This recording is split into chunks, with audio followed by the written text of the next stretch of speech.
happy that on making people better at everything, work-wise, and probably personally too, I bet. So I was so excited when she got back to me and said she was happy, more than happy to come chat with you guys. So, Ali, I'm going to hand this off to my colleague Clay Wilson because he wanted to MC the session, but I thank you so much for being here. It means a lot to us. Great. Thank you so much. Hi, Clay. Hi, Allie. How are you doing today? I'm great. How are you? I'm groovy. Thank you very much. All right. So, for everyone here, our next guest is a remarkable professional with a fantastic, fascinating, diverse background that has shaped her into one of the leading experts in accountability. Allie began her career as a mechanical engineer with a degree from the University of Santa Barbara and a master's in physics from the University of San Francisco State University, my apologies. After a successful start in engineering, she made a significant career shift into real estate, which ultimately led her to discover her passion for helping others and achieve goals. Today, she is the founder of Accountability Works, a coaching and consulting organization dedicated to helping individuals and organizations build the gap between intention and execution. She has been featured in numerous publications, including in Entrepreneur, Business Insider, and Fast Company, and has advised thousands of people how to set and achieve goals. Her approach combines her appreciation for systems and structure with a deep understanding of human behavior. Ladies and gentlemen, we have Allie here. So big round of applause for her here in the Zoom space. So, Allie, one thing I always like to start things out with is I apologize, I'm a bit of a comic book nerd. So, let's say that you are a Marvel or DC character. Give us your origin story. What about you that led you to originally getting your undergrad in mechanical engineering? Great question. Well, when I started college, I just thought I would get all the math and science out of the way so that I could focus on something that, start to figure out what I wanted to do. And in that process, I fell in love with math and science. I really liked getting the right answer and knowing what that was and having just a clear path to what was sort of right or wrong. And in that process, I realized that I really am a systems thinker and that I'm highly logical. And so when I was actually getting my master's in physics because I thought I loved teaching. I discovered over the time that I was working as an engineer that I actually really loved teaching and talking about engineering and talking about ideas and talking about um, and I was working in a college at that time. And so I started to get my master's because I thought, what would be a better subject than to teach physics? Because I think it's such a hard subject and people have such a like a feeling about physics that they can never grasp it. And I just thought, well, I feel like I could really teach that.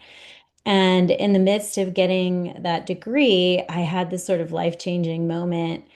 So I actually never finished that master's, and I ended up completely switching career paths and going into real estate because I wanted to buy this piece of land and I just needed to make money really quickly. And so I got into real estate. And at this time, this was, 20 years ago, and the real estate market hadn't crashed yet in California where I live.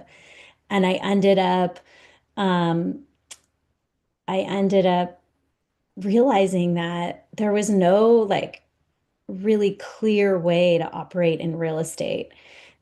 Everybody was sort of choosing their own adventure and doing it their own way. And I looked at how all these people were doing it, and I thought, you know what? Doesn't matter how you do it, but you have to have consistency and clarity. And so that's how I ended up developing the process that became Accountability Works. So I started an accountability group. I was an engineer, so I was shy. I was behind a screen a lot. I was, I was uncomfortable with sales and talking to people about myself. I didn't want to, the idea of like cold calling, knocking on doors, anything like that felt really scary to me. So my accountability group really helped me develop in those ways that were undeveloped in me up to that point. And so I ended up having a successful real estate career, but developing the accountability works process as a byproduct. And then the real estate market crashed, and my manager noticed that the people that I was in the accountability group with were really succeeding and pivoting very quickly. And so they asked me what we were doing. I explained it was an accountability group. So I started doing accountability groups in that office. Then I started doing them throughout the company. And then one of the managers left and he wanted me to work inside of his company. And at that point, I thought, wow, this is really an amazing process. It really helps people that don't have a clear way of working to be really consistent and to take like weekly action. And so I ended up starting my own business at that point. That's where Accountability Works came from. So that's sort of my origin story. Not a straight path, not what I imagined when I started college. I thought I would for sure be a lawyer or something like that. And so, yeah, I chuckled today at my 18-year-old self, had no idea where I'd be at, 48, 30 years later. So, That's really fascinating. You definitely bring a lot of different tools to the toolbox that you have. How has that analytical and systematic approach influenced the ways that you develop the framework for accountability works? well, accountability works is essentially the idea of accountability or being accountable is really doing what you say you're going to do, right? And of course, we all want to do what we say we're going to do. Like that is with, we wake up in the morning with a plan and then we go to bed and go, what happened to the day? That is a very common thing. We get distracted. We want to focus on set unsustainable goals for the things we want to focus on. Like I'm going to spend 4 hours on my resume, or I'm going to send 10 things today, or whatever it might be. And so for me, the idea was like, Hey, what, all right. what are the goals that we have? Like, what is it that we really want to accomplish? And for me, everything was client informed. So You the on reason, mute? Sorry. Yeah, on Zoom call, but I'm on mute. sorry. A little bit of an emergency. Are you good? Yes, I don't want to interrupt. So, She came into like another room, like another door to her Somebody house. mute yourself. Hey. Someone's talking. Yeah, it was open. Oh, dang. Hey, whoever's talking, can we please mute? Everyone, just do me a favor. Let's stay muted for a little bit, please. Thank you. Apologies, Ali. Please continue. no, that's okay. I just didn't want to speak over anyone. Um, yeah, so the framework that I developed was a 12-week framework because that originally came from how long does it take for the average realtor to sell a house? And at that time it was 12 weeks. So I thought, well, in my first accountability group, I'm going to set a goal of selling one house in 12 weeks. And so that was the structure. And then over the years, I tested out so many different time frames, and really we came back to 12 weeks was just an ideal amount of time to set a goal because it's allowed for a week off. So the 13th week was off, and it allowed you to really fit into 12 weeks what it was that you wanted to do without getting burnt out or bored, and we could create a lot of momentum. So instead of saying something like, I'm going to work 4 hours every day on my resume and sending resumes or whatever it might be, I'm just using that because the person that was speaking when I came on the call was talking about doing an informational interview, but it's just an easy example because so many people in our program are doing stuff like that. Is what is the first thing that I can do this week to get that process started, and then building the following week, and then building the next week. And so what we realized was that consistency and momentum are so important, but we start with such high expectations that we can't get any consistency. And so doing what you say you're going to do is the goal, but also being realistic about your expectations of yourself and knowing that momentum makes a big difference. So, starting off so high that the bar is so high doesn't allow you to build any momentum. So, trusting that where I start today is not where I'm going to be 4 weeks from now. So, maybe this week I'm going to spend an hour on something new, but next week I might spend 2, and the following week might be 3, and the following week might be 4. And by then I'll be like, wow, I've made so much progress. So a lot of people come to us and they have to do hard things like, file back taxes, let's say. Nobody wants to do that. So we always start those at like 15 minutes. Just open up the file, download the folder, put in your login and password. And it always feels like not enough, but we have like lawyers, doctors, very successful people in our program that are building that momentum, going through things that they would otherwise avoid. And then once you get started, it starts to demystify it a little bit. It doesn't feel as big, and then you can continue on. So that process of consistency was just like, I think, really key to that framework that we built. Perfect. I love it. And my next question really kind of piggybacks just what happened with the hot mic. In our consistent world of digital distractions and AI and everything that's out there, how do you see the concept of accountability evolving individually and within a group? And what do you think mindfulness plays into that while staying focused? Great question. So it used to be that people came to us because they really wanted to like create goals. They wanted to have a clear plan. They wanted to, follow through. They wanted help on following through, like the stickiness of things, like to make everything more sticky. Accountability really works very well for that. But now they're coming to us with complaints like, I must be ADHD. I am so distracted. I can't focus for more than 5 minutes. It's like this, there's like a real heaviness around digital distraction that did not exist 10 years ago. And, we started in 2012. And so it was just like, that was like Facebook groups were just getting started. To think about where we are from where we started at Accountability Works to where we are today, the amount of just attention overload is just completely changed. So one of the things, back to your Marvel comics or whatever thing, is like we think that, you know, um, focus is a superpower, and developing focus is something that is we have to be really radically intentional about, because it is going to be the thing that differentiates you as you move forward. Absolutely. And obviously, with that, having that strong attention to detail and avoiding all the distractions and everything, there is a resistance for people to implement that change. What are some of the common forms of resistance that you see people facing, and what's your go-to advice for changing one's mindset to overcome it? Well, I would say like people are not that resistant to overcoming distraction. There's resistance to taking action, but I think like people are hungry for tools and techniques for overcoming distraction. So, like some of the things that we really like recommend early on when we're working with someone who's really complaining about distraction is like awareness.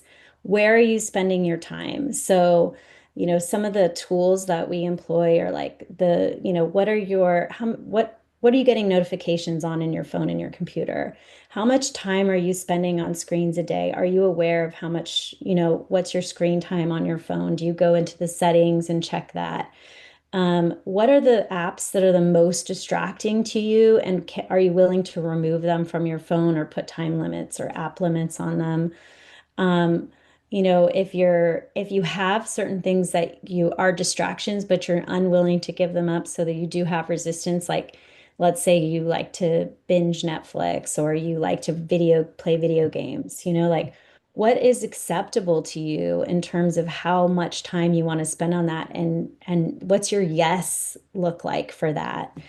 And so it's like there's so much awareness in just those simple ideas, and people really love to commit to them. They're like so hungry for their time back from that. So I don't find a lot of resistance to that. The thing I find resistance to is the stuff that makes you feel like uncomfortable, like reaching out to people, making calls, sending emails, making connections, putting yourself out there. That's where you really find resistance, or um, you feel like I feel like we rub up against some of the stuff that people don't really like to do. That people don't like to feel uncomfortable. One of the things that we try to do is really normalize discomfort.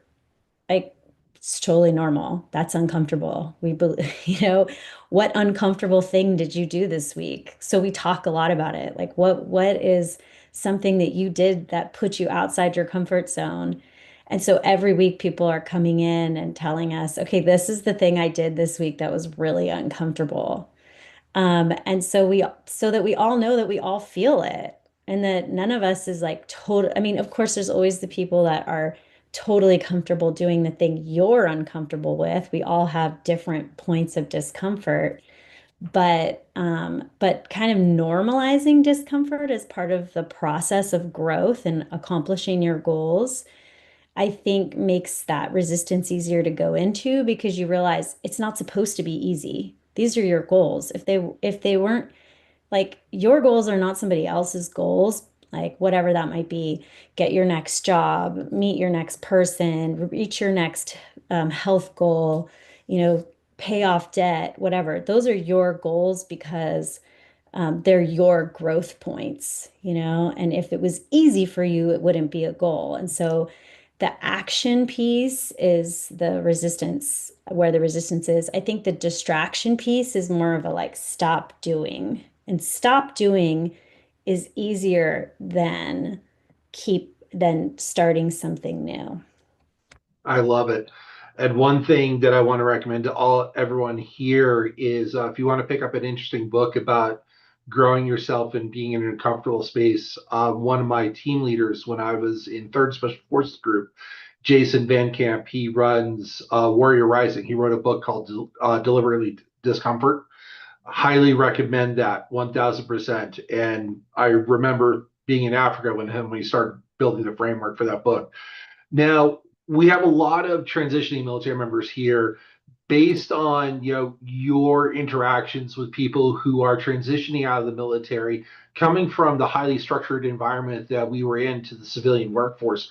What are 3, 4 things that you recommend to help these skill bridgers and these veterans grow themselves and stay structured and organized and have that accountability? Mm.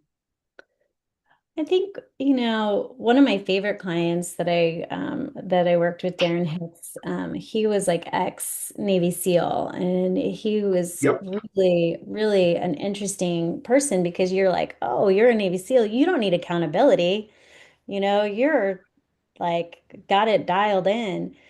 But the thing that he tended to do was to take on too much, and so it didn't allow him to really focus on what it was that he wanted to accomplish, because it's really hard to do 17 different goals at one time rather than 2 or 3. But being someone who was a doer, it was easy for him to say, yes, I'll do that. Yes, I'll do that. I'll take care of that. I'll do that. I can do that, because you feel as though you're sort of um, you're able, and so therefore you should. And I think that that's a mistake, because, and so my main work was with him was to whittle down the number of things that he was committed to, so that he could focus on the things that were most important to moving his business forward, and allow him to really help a lot more people that way, because his business was in the service of veterans. So it was, it felt counterintuitive, and it felt like not enough. And I think it's hard to say no. So when you're used to taking on a lot of responsibility, I think that's something that I would say to this group is, really decide what it is that you want to accomplish over the next 3 months by the end of the year, and that could be 1 two or three things max, like not 10. And really think about like not just professionally, like when I say one, two, or three things, I mean total, you know? And that's really hard for people because part of our attention and distraction or attention economy and the level of distraction we have is the ways in which we can improve. Like we have 15 ways we can improve in a single like hour spent scrolling on Instagram. We can find, or TikTok, we can find all these things we should do, the books we should be reading, the workout we should be doing, the things we should be doing for our career, the things we should be doing for our family, for our home. And all of a sudden, you just can't accomplish any of it. So it's like getting really clear of like, what are you an absolute yes for? You know, where is that energy and attention going to go? Because, you know, I'm not in the military. I've never been in the military. I don't know what that experience is like, but it is to my imagination, it's very focused what you need to do. And in this day and age, it's not focused, you know? So there's just so many no's that you have to say in order to say yes to just a few things and trusting that you've picked the most important things so that you can give that your attention um, and then follow through. Like I said before, it's just consistency and momentum. Like you don't have to set the bar so high when you start. Trust that consistency will get you the momentum you need to get to the place you want to be. You know, I just see like I can just give you like simple examples so many times of things that people started small with. And, you know, it might be like, you know, starting to build a website. You know, maybe they just spent an hour on it one week and then it, you know, was finished in 3 weeks, you know, and if they, that had taken them 4 months before they'd been working on it for 4 months. But because they had such this big idea of what it needed to be, it was so overwhelming that they couldn't even start. So yeah, consistency and momentum and just less. I think for this audience, it's important to say less. Economy of words. I love it. It's absolutely, I love it 1000%. Before I go on with any more questions of mine, anyone in the group, does anybody have any questions right now for Ali at all? Go ahead and sound off. Jordy, go ahead, boss. Allie, this is amazing. I love this. Thank you so much. What is there anything that the veterans can do if they want to learn more about your services or get involved or where would you Yeah, steer? sure. You can find all of our services at accountabilityworks.com. And I'm also on LinkedIn at Ali Schiller. So you just go LinkedIn/in/Ali Schiller and you'll find me And what there. are the services? Tell them a little bit about what you We guys do do. private coaching, we do small group coaching. So our small group coaching is probably our most popular program. It's 2 to 3 people meeting once a week for 12 weeks. And we start off with a one-on-one planning call just to whittle down what it is you want to work on, get really focused. And then then the next week you meet with your group and we do a 1 hour group call. And if it's 2 people plus a coach, it's 45 minutes. If it's 3 people, it's an hour. And we pair you up based on what you're working on and what your kind of schedule looks like so that you can make the calls every week. And so that's a 12-week program. And that one, our next one starts um, is enrolling until September 21st, and then it starts September 29th. Do a lot of job seekers participate? Yeah, we have people that are looking for work for sure. And we have also like anybody who desires structure is really what we talk about as our ideal client. So people that don't have inherent structure in what they're doing and want to have some consistency, routine, organization. So when I said like in the beginning that my background was in engineering, it was really because I went into this into this profession that had no structure. And so I had such a high desire to create structure so that I was had routine, had momentum, had consistency. And what I found is regardless of what the profession is, it's those type of people, the people that like to plan, the people that like their list for the week, the people that want to know this is where I need to focus. Those are the people that really thrive in our program. What's your take on multitasking? Like years back, it was like a hot topic. Everyone would say, "Oh, I'm a big multitasker," but I've been reading a lot of stuff that says it's not good to multitask. Well, I think like when I think about multitasking, I think about cognitive load. And so for me, everything comes down to how am I using my resources, my energy, and my time? And when you're multitasking, for instance, the many, many tabs open is kind of the example. It's really hard to stick in one thing because all of a sudden you're doing some work and then you're like, oh wait, I need to do this, and you open up a tab, or you might be in a tab and something else reminds you of something else. And so you end up, taking what the task might have taken you 15 minutes now ends up taking you an hour, or you don't even get it done, or you've created all of these open loops.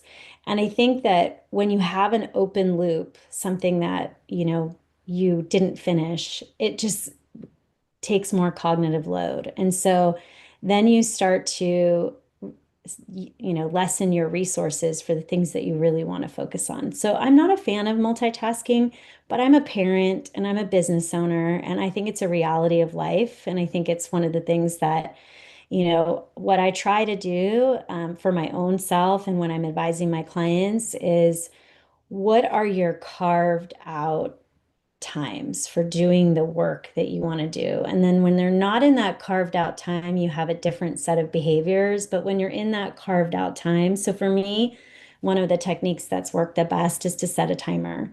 So I'll set a timer for something that requires focus. And when I have that timer going, I don't switch. I'm just doing that thing. Yeah. And that's helped me a ton. And it's just like a little reminder that I'm in a mode and this is the mode I'm in and I need to stay here. And that's helped others, but it's not for everyone, but that's one of the things I think definitely though in cognitive load, I'm always thinking like, especially for my age, I'm always like, I need to maximize my like how much I'm concentrating and maximize the attention I can give to this because I only have so much to give. Yeah. What about giving yourself a reward after you have to, like knowing you have to do something every day and you got to devote your time, but making it fun at the end? Well, I'll say two things. One is fun is a big priority for me, and I have a lot of great things in my life, but I find that getting completing those things is one of the rewards. Like I like the feeling of finishing something, and it just gives me just that hit of dopamine that I want. And so I don't like go get myself a Starbucks or Yeah. you you know, take a break. Like I do that stuff anyway, I will say. But what I really notice or what I've been, what I get really excited about is when I'm not procrastinating. Like that feels like such a win of just getting to it. It just yeah. So I don't think Checking I stuff don't off set the up list. rewards, but I feel the reward. Yeah. No, that's good. What Absolutely. about how do you recommend people keep track of, say, like a to-do list? Like, is it better to handwrite it, to use an app, to do something else? How many items should be on that list? Great question. So I like to have two lists. One list I literally keep like on a like notepad, just like this next to my thing. And that is a list of things that are just in my head. And I write them down with really very little intention of doing them. But it is to keep them out of my head and my head to stop reminding me because there's been a lot of science around this in that we will remind ourselves of all of those open loops of things we need to do And that will take up space, but they're not actually important. And then I have my commitments. My commitments are part of the process, and those are the things that I am committed to getting done this week. And those go in my calendar and they go on my like desk planner right in front of me. So I can see the things that I'm committed to. The to-dos that I'm writing down are just to like some of them I might do, but it's Not not like an forgetting. important list. I try to differentiate between to-dos and commitments because things I'm committed to doing are the things that are going to move my goals forward. To-dos are like everyday life stuff, and some of them will get done because they're important, like scheduled dentist appointment or whatever that is for one of my kids. But no, I really make a purposeful differentiation because otherwise I might feel like I had a productive day because I did 15 to-dos, but I literally did nothing that was very A important. commitment. But how many do you set out the day? Like you wake up and say, all right, I'm going to get these three things done, commitments done on my list. And do you rank, like, who do you go after the toughest one first, or you save that for the end? There's a lot of different ways of doing this. And I think like what I have learned for me is like routine. So I know like there's certain days that I do admin work that's really important for the business. And then there's the days that I coach. And then there's the days that I write because I have a newsletter and I post on social media. And so those are my most important items for those days. And those days it just repeats. So I don't have to remember every single day. My commitments, I set them once a week and I put them in my calendar. So for the most part, they're scheduled.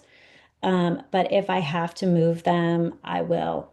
So I think like that works for me. But one of the things that in my classes that I do give on prioritization, I teach people like pick your most important thing for the day, like that the one thing you want to accomplish that day.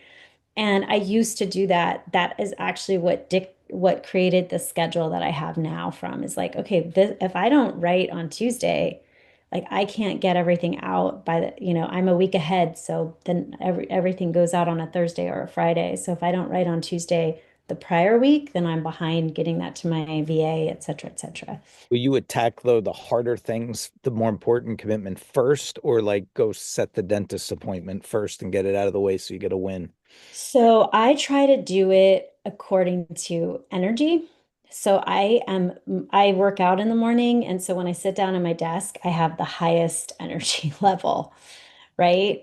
But some people have higher energy levels in the evening. So I would go with your hardest task when you have the highest energy. Yeah, yeah, that's good.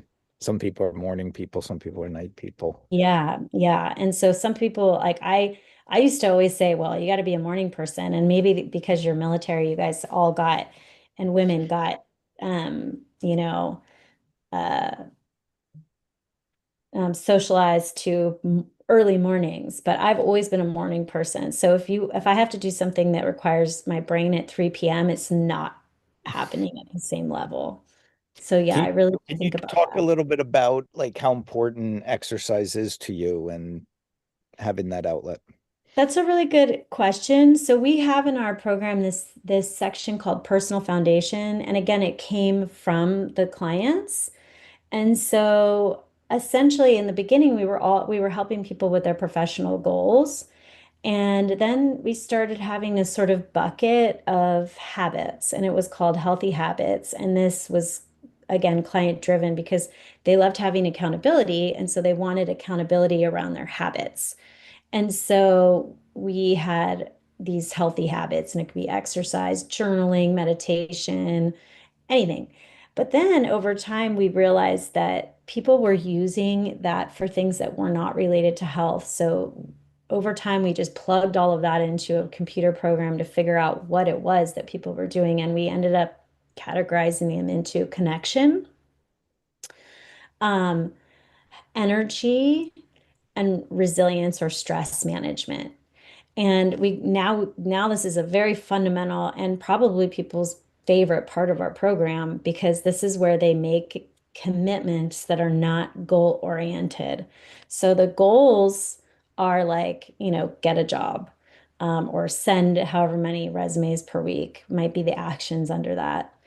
But the personal foundation are the things that I want to do on a daily or weekly basis that serve connection, energy, or resilience. And those things, like what the reason we started calling it personal foundation is that we noticed when we crunched the data that the people who had a strong personal foundation were able to accomplish their goals faster. And so we realized that was actually really important. So it isn't just exercise that's important, because some people come to us and they have like dialed in, exercise routines and they don't want any commitments around that. But they are, want to increase their number of connections with people. They want to reach out to friends or family. They want to have more interaction with people. They want to be more 824 connected. 5447. Everyone, can we please stay on mute unless we have a question? Accountability, please. The accountability. That's good. Good, Clay. This was awesome, Allie. I love this. Thank you so much for coming on and sharing some of your wisdom with us. I put her webpage in the chat. Please check out what they're doing. Follow her stuff. Follow her on LinkedIn. Can they sign up for your newsletter? Did you say you have a newsletter? Yeah, you can go to our website. You can sign up for our newsletter. Yeah. I'd love to stay in touch. Awesome. Clay, thank you for hosting. I appreciate you doing that. And Yes, Allie, we much, appreciate you everyone. so much. Thank you for Thank coming on you. today. Wonderful.